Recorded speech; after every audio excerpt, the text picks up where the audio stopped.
Με κεντρικό ομιλητή, κυρίες και κύριοι, τον Υπουργό Μεταφορών και Υποδομών, τον κύριο Χρήστο Σταϊκούρα, πραγματοποιείται απόψε στην Αγρία Βόλου η Γενική Συνέλευση του Συνδέσμου Βιομηχανιών Θεσσαλίας και Στερεάς Ελλάδας. Την εκδήλωση παρακολουθεί ο συνάδελφος ο Σπύρος Καρανάσκιος. Πάμε λοιπόν αμέσως στην ζωντανή μας σύνδεση. Σπύρο, βλέπουμε ότι είναι στο βήμα ο Υπουργός. Ακριβώς. Καλησπέρα, Μαρία.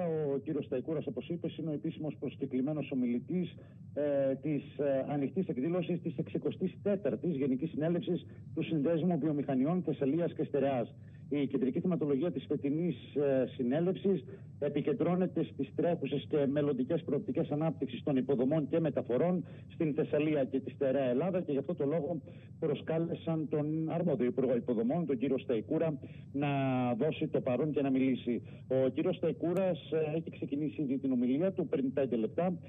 Αναμένεται να παρουσιάσει τις νέες στρατηγικές και επενδύσεις που προγραμματίζονται για την ενίσχυση της βιομηχανικής δραστηριότητας και της οικονομικής ανάπτυξης της περιοχής, με έμφαση στη βιώσιμη ανάπτυξη και την καινοτομία. Έχει προηγηθεί η ομιλία του Προέδρου του Διοικητικού Συμβουλίου του Συνδέσμου Βιομηχανιών Θεσσαλίας και Στερεάς, του κυρίου Συριανού, ενώ μετά την ομιλία του κυρίου Σταϊκούρα θα ακολουθήσουν τιμητικές βραβεύσεις επιχειρήσεων μελών που έχουν μακροχρόνια παρουσία και συνδρομή στο Σύνδεσμο, ενώ η εκδήλωση η απόψινή θα κλείσει με μια μικρή δεξίωση για όλους τους προσκεκλημένους.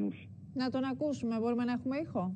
Θα τρέξουν οι διαγωνισμοί και τα έργα θα υλοποιηθούν την επόμενη διετία. Αυτά για γέφυρες και δρόμους. Θέλω να ευχαριστήσω την Περιφέρεια, προηγούμενη και νυν, και τις δημοτικές αρχές, γιατί όλα αυτά είναι απολύτως συμφωνημένα. Και θέλω να ευχαριστήσω γιατί και δημόσια έχει εκδηλώσει το θετικό πρόσημο και ο Περιφερειάρχης και οι Δήμαρχοι στη σύσκεψη που έγινε. Δεύτερον, αναφερθήκατε σε σιδηροδρομικά έργα.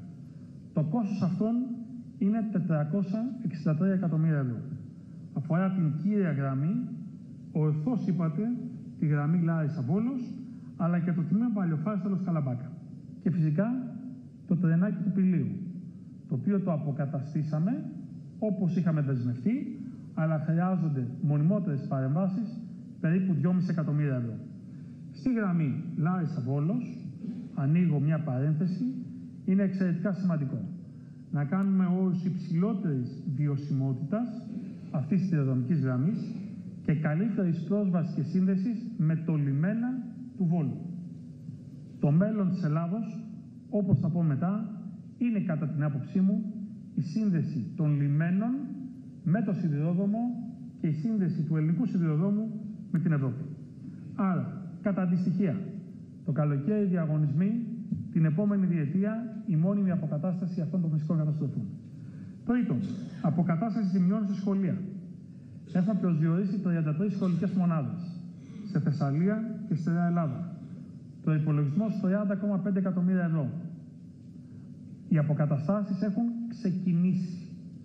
Οι αποκαταστάσεις στα σχολεία ξεκίνησαν αυτή την εβδομάδα και θα ολοκληρωθούν μέχρι το τέλος του 2024. Χρηματοδότηση από την Ένωση Ελλήνων Εφοπλιστών, στους οποίους και θέλω να ευχαριστήσω. Εκ των υστέρων έχουν έρθει κάποιες πρόσθετες σχολικές μονάδες, πρωτίστως από τον Δήμο στον οποίο βρισκόμαστε, αξιολογούνται από τις υπηρεσίες έτσι ώστε να κάνουμε και επιπλέον παρεμβάσεις σε περισσότερα σχολεία.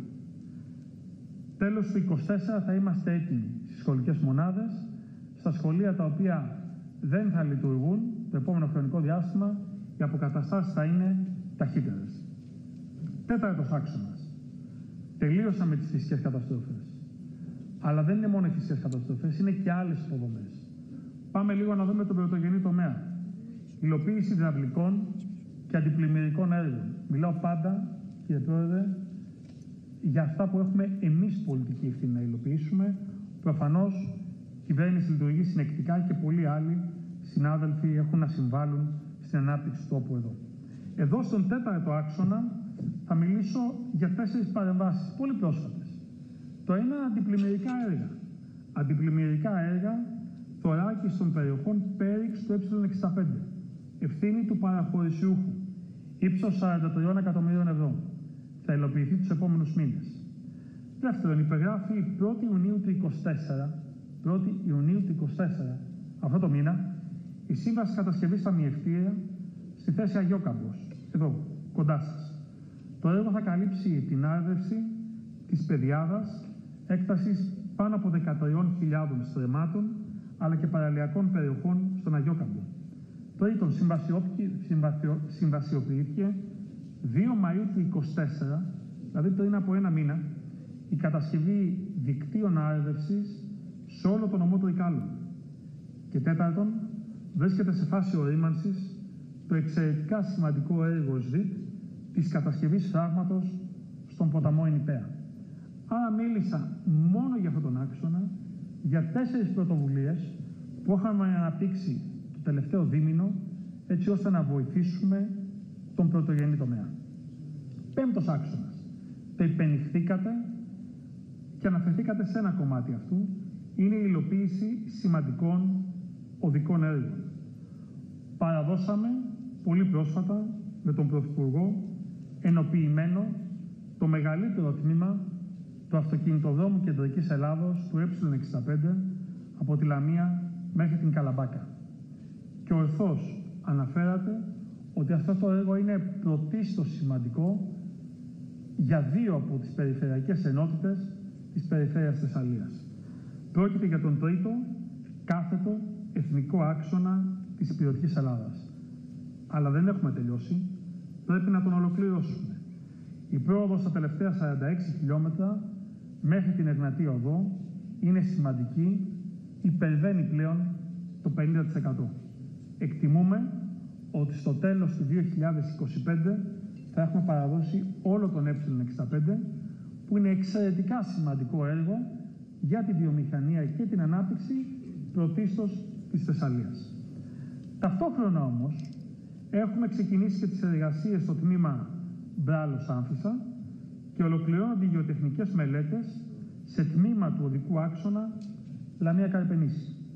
Και ταυτόχρονα δρομολογείται η παράκαψη της Χαλκίδας, όπου συμβασιοποιήθηκαν οι μελέτες του έργου και υποβλήθηκε ο φάκελος για ένταξη στο ΕΣΠΑ, αλλά και ένα έργο το οποίο πρέπει να το υλοποιήσουμε, ο βόρειος οδικός άξονας της Έλιας.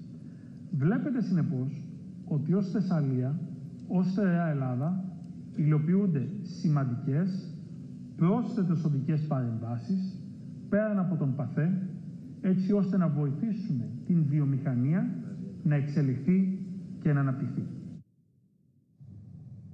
Αναφέρεται σε μια σειρά από σημαντικά έργα λοιπόν ο κ. Σταϊκούρας. Παρακολουθήσαμε σε ζωντανή σύνδεση ένα μεγάλο μέρος της τοποθέτησής του εκεί στην Γενική Συνέλευση απόψε του Συνδέσμου Βιομηχανιών Θεσσαλίας και Στερεάς Ελλάδας.